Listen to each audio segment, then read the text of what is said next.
ജ്യോതിഷത്തിലെ കാണാപ്പുറങ്ങൾ തേടുന്ന പ്രണവത്തിലേക്ക് എല്ലാ മാന്യ പ്രേക്ഷകർക്കും സ്വാഗതം.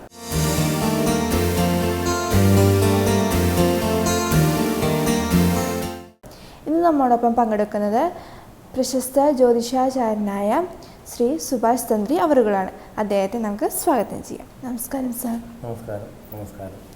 48 വയസ്സിന് മുകളിലുള്ള മറ്റുള്ളവരുടെ വ്യാഴമാറ്റ ഫലം ഒന്ന് വിശദമാക്കാമോ? ഇനിയിപ്പോൾ നമുക്ക് പറയാനുള്ളത് പൂയം അനിഴം ഉത്രട്ടാതി ചേർന്ന ജന്മാനുജന്മ നക്ഷത്രങ്ങളുടെ 48 വയസ്സിന് മുകളിലുള്ളവരുടെ വ്യാഴമാറ്റ ഫലമാണ്.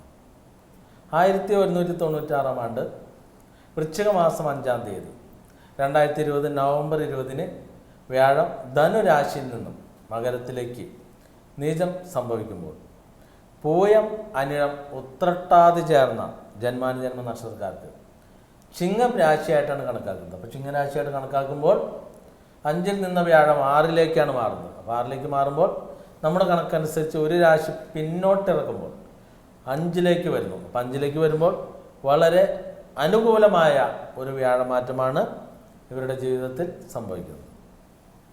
അവർക്ക് കുട്ടികളുടെ വിവാഹം നടക്കുന്നതിന്, അതേപോലെ തന്നെ ഭവന നിർമ്മാണത്തിന്, ഭൂമി വാങ്ങുന്നതിന്, ബിസിനസ് അഭിവൃദ്ധിക്ക്, അങ്ങനെ എല്ലാ കാര്യങ്ങൾക്കും. കൊറോണ കാലഘട്ടമാണ്.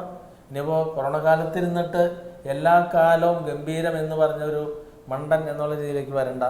നമുക്ക് ഈ കാലത്തിൽ കിട്ടുന്ന സൗഭാഗ്യം അതേ പറയാൻ പറ്റുള്ളൂ. അതായത് ഈ കൊറോണ കാലഘട്ടത്തിലും വളരെ സൗഭാഗ്യത്തോടുകൂടി മുന്നോട്ട് പോയ ആളുകളുണ്ട്. കൊറോണ പിടിക്കാതെ പോകുന്നതിന് ഏറ്റവും വലിയ സൗഭാഗ്യമാണ്. എത്രയൊക്കെ തിരക്കിൽ ചെന്ന് പെട്ടാലും അത് പിടിക്കാതെ പോകുന്നുണ്ടെങ്കിലും അതും ഒരു സൗഭാഗ്യമാണ്. അപ്പം അങ്ങനെയും കൂടി നമുക്ക് കണക്കാക്കാം. വീണിടം വിഷ്ണു ലോകം എന്ന് പറഞ്ഞ പോലെ ആ കിട്ടുന്നത് 100 കിട്ടിക്കൊണ്ടിരുന്ന 50-ലേക്ക് പോയി. അപ്പോൾ 50-ൽ ഒരു വീതം കിട്ടുന്ന പോലെ അങ്ങനെയും കൂടി നമുക്ക് ആശ്വസിക്കാം. അപ്പോൾ എന്തായാലും പൂയം അനിഴം ഉത്രട്ടാതി നക്ഷത്രക്കാർക്ക് 48 വയസ്സിന് മുകളിലുള്ളവർക്ക് വളരെ ഗംഭീരമായ വ്യാഴമാറ്റമാണ് സംഭവിക്കുന്നത്. ചിങ്ങൻ രാശിയായിട്ട് കണക്കാക്കുമ്പോൾ അവർക്ക് 10-ലേക്ക് വന്നിരിക്കുന്ന രാഹുവാണ് കുറച്ച് ബുദ്ധിമുട്ടുണ്ടാക്കുന്നത്. അപ്പോൾ 100-ൽ പോകുന്ന വണ്ടി 80-ലേക്ക് താഴുന്ന പോലെ ആ രാഹുവിൻ്റെ ബുദ്ധിമുട്ട് കാണിക്കും.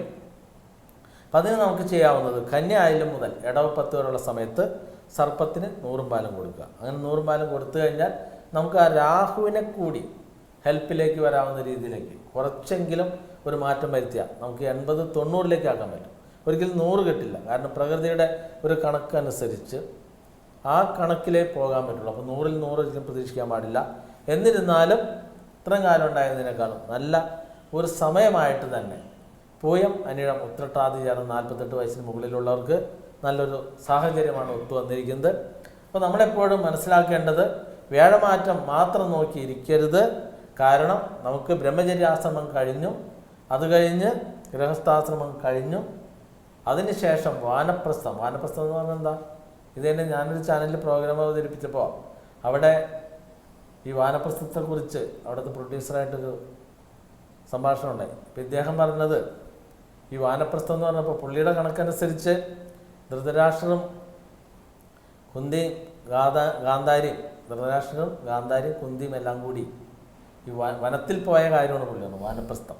അപ്പം ഞാൻ പറഞ്ഞു, എൻ്റെ മനുഷ്യ, ഈ വാനപ്രസ്ഥം എന്ന് പറഞ്ഞാൽ ഒരു മനുഷ്യ ജീവിതത്തിൽ 4 ആശ്രമങ്ങൾ കടക്കുമ്പോൾ ബ്രഹ്മചര്യം, ഗൃഹസ്ഥാശ്രമം, വാനപ്രസ്ഥം, സന്യാസം, അതാണ് കണക്ക്. അപ്പോൾ വാനപ്രസ്ഥം എന്നാൽ വനത്തിൽ പോകുക എന്നല്ല. ഗൃഹസ്ഥാശ്രമം എന്നാൽ 25 വയസ്സാകുമ്പോൾ, ബ്രഹ്മചര്യം എന്നാൽ 25 വയസ്സ് വരെയുള്ള കാലം പഠന കാലഘട്ടം. പഠിച്ച് വിവാഹിതനായി 25 മുതൽ അവിടെ ഗൃഹസ്ഥാശ്രമിയായി 50 വയസ്സ് വരെ ഗൃഹസ്ഥാശ്രമിയായിട്ട് നമ്മുടെ സന്താനത്തിന് 50 വയസ്സാകുമ്പോൾ സന്താനത്തിനെ കൊണ്ട് വിവാഹം കഴിപ്പിക്കുന്നു. അവിടെ മുതലാണ് വാനപ്രസ്ഥം. വാനപ്രസ്ഥം എന്നാൽ നാടിനും നാട്ടാർക്കും വേണ്ടി ജീവിക്കുക. അതുകൊണ്ടാണ് പലരും ഈ 50 വയസ്സ് കഴിയുമ്പോൾ പൊതുപ്രവർത്തനവും സേവന സന്നദ്ധരായിട്ട് വരുന്നത്. അത് അവർക്കാരും പറഞ്ഞു കൊടുത്തിട്ടല്ല, പ്രകൃതിയുടെ കണക്കാണ്. ഓട്ടോമാറ്റിക്കൽ അത്രയും നാൾ ഒതുങ്ങിയിരുന്ന ഒരാൾ പെട്ടെന്ന് ചടകുടഞ്ഞ് എഴുന്നേറ്റ് പല പല സംഘടനകളിലൊക്കെ വ്യാപൃതരായി അങ്ങനെ ആ പൊതുരംഗത്തേക്കൊക്കെ വരുന്നത് 50 വയസ്സിന് മുകളിലാണ്. അപ്പം 50 മുതൽ 75 വയസ്സ് വരെയുള്ള കാലഘട്ടമാണ് ഈ വാനപ്രസ്ഥ കാലഘട്ടം. അപ്പോൾ വാനപ്രസ്ഥ കാലഘട്ടം എന്ന് പറഞ്ഞാൽ നമ്മുടെ കുടുംബത്തെ നോക്കുന്നതിനേക്കാൾ കൂടുതൽ നാട്ടിൽ കൂടിയൊരു നോട്ടം, അതാണ് ശരിക്കും വാനപ്രസ്ഥ കാലഘട്ടം. അല്ല വാനപ്രസ്ഥം എന്നാൽ വനത്തിൽ പോവുക എന്നില്ല. അവിടെ വാനപ്രസ്ഥം എന്നെഴുതിയപ്പോൾ തെറ്റിദ്ധരിച്ചതാണ്. അത് ഒരുപാട് വലിയ പണ്ഡിതന്മാരാകുമ്പോൾ തീർച്ചയായിട്ടും ചില വാക്കുകളിൽ തെറ്റിദ്ധരിച്ചു പോകും.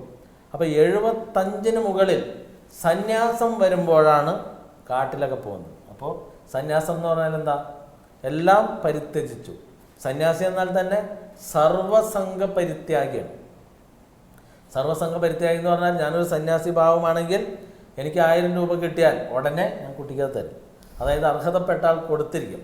സന്യാസി ഒരിക്കലും ധനം കൈവശം വയ്ക്കാമല്ല. പണ്ടത്തെ നമ്മുടെ മഹർഷി പരമ്പര, അവർ പർണശാലകൾ എന്ന് പറഞ്ഞാൽ സാധാരണക്കാരെക്കാളും ചെറിയ രീതിയിലുള്ള കുടിലുകളൊക്കെ വെച്ച് അവർക്ക് ആര് ദാനം കൊടുത്താലും അത് അർഹതപ്പെട്ടവർക്ക് കൊടുക്കുന്ന ഒരു കാലം അത് അന്നായിരുന്നു.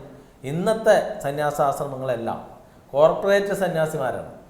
അവർ സന്യാസാശ്രമം കെട്ടുന്നത് തന്നെ എങ്ങനെ ധനമുണ്ടാക്കാം ആ ഒരു രീതിയിലേക്ക് വഴി മാറിപ്പോയി.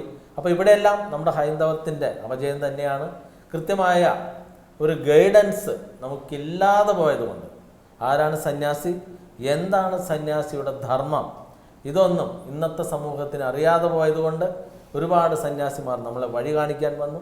അത് പലരും അവർ പിന്നീട് ദൈവങ്ങളായിട്ട് അവതരിച്ച് അവർ കാണിച്ച വഴിയിലൂടെ കൊണ്ടുപോയി നമ്മുടെ ജീവിതം തന്നെ തുലച്ച് കളയുന്ന ഒരവസ്ഥയിലേക്ക് മാറി. അപ്പോൾ നമ്മളെപ്പോഴും മനസ്സിലാക്കുക, കൃത്യമായ ജ്യോതിഷ വഴികളാണെങ്കിൽ ഒരിക്കലും ഇങ്ങനെയുള്ള അബദ്ധങ്ങളിൽ ചെന്ന് ചാടുകയില്ല. നമ്മളെപ്പോഴും ഈശ്വര വഴിക്ക് സഞ്ചരിക്കും. ഈശ്വര വഴിയിലൂടെ സഞ്ചരിച്ചാൽ നമുക്ക് വേണ്ടതെല്ലാം ഈശ്വരൻ തന്നെ നൽകും. അത് പറഞ്ഞ് പണിയെടുക്കേണ്ടെന്നല്ല കേട്ടോ. കാരണം ചിലരെഴുതും നമുക്ക് വേണ്ടത് ഈശ്വരൻ തരും, രാവിലെ മുതൽ നാരായണ ജപിക്കുക, അല്ലെങ്കിൽ നമശിവായ ജപിക്കുക, അല്ലെങ്കിൽ അമ്മേ നാരായണ ജപിക്കുക. അതല്ല ഈശ്വര വഴി എന്ന് പറഞ്ഞാൽ. നമുക്ക് മുമ്പ് ഒരു എപ്പിസോഡിൽ ഞാൻ നാരദൻ്റെ കഥ പറഞ്ഞിട്ടുണ്ട്. നാരദൻ മഹാവിഷ്ണുവിനോട് സദാസമയവും ഏറ്റവും വലിയ ഭക്തൻ ഞാനല്ലേ എന്ന് ചോദിച്ച് ചോദിച്ച് പോയപ്പോൾ ഭഗവാന് തന്നെ സഹിയിട്ട് കഴിഞ്ഞപ്പോൾ ഒരു ദിവസം നാരദനും കൂട്ടി ഭൂമിയിലേക്ക് വന്നു.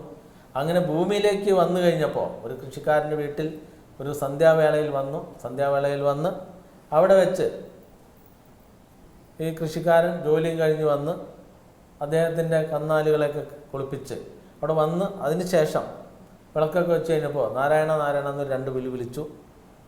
പിന്നെ അതിഥികളെ സ്വീകരിച്ചു. ഉള്ളതിൽ ഒരു പങ്ക് ഭക്ഷണം കൊടുത്തു. അദ്ദേഹവും ഭാര്യ മക്കളായിട്ട് കിടന്നു. ആ സമയത്ത് കിടക്കുന്നതിന് മുമ്പ് ഇദ്ദേഹം 2 പ്രാവശ്യം നാരായണ നാരായണ എന്ന് വിളിച്ചു.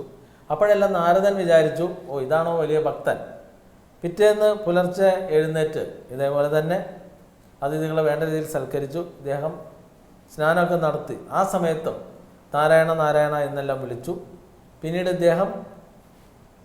അദ്ദേഹത്തിൻ്റെ ജോലി സ്ഥലത്തേക്ക് പോയി. അപ്പോൾ ബാക്കി അടുത്ത എപ്പിസോഡിൽ നമുക്ക് പറഞ്ഞ് എത്തിക്കാം. അപ്പോൾ നിങ്ങൾ അറിയുക, കൃത്യമായ ജ്യോതിഷ വഴി എന്നാൽ ഏത് നേരം നാമജപമല്ല, ഈശ്വര വഴി എന്നാൽ സദാസമയവും നാമജപമല്ല എന്നുകൂടി തിരിച്ചറിയുക. നിങ്ങളുടെ നിർദ്ദേശങ്ങളും അഭിപ്രായങ്ങളും ഞങ്ങളെ എഴുതി അറിയിക്കേണ്ട വിലാസം: to the producer, ladies hour, Kaumudi TV, Pettah, Thiruvananthapuram. നന്ദി, നമസ്കാരം.